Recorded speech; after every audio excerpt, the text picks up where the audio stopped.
Výnimočnosť projektu Zelený dvor spočíva v lokalite umiestnenia tejto stavby, ako aj náročnosťou, s ktorou sme sa potýkali počas výstavby. Doba, za ktorú sme to museli postaviť, bola necelých 100 dní.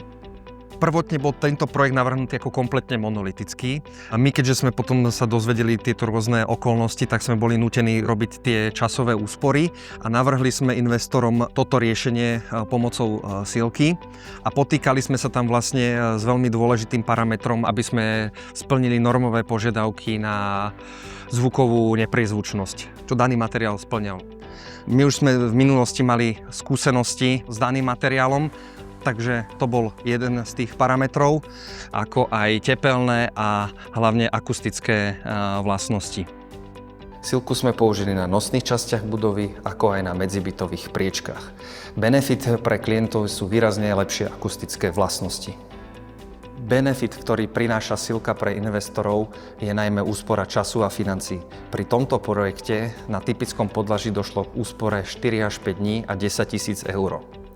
Pri celom objekte to predstavuje úsporu cca 30 dní a 60 000 eur.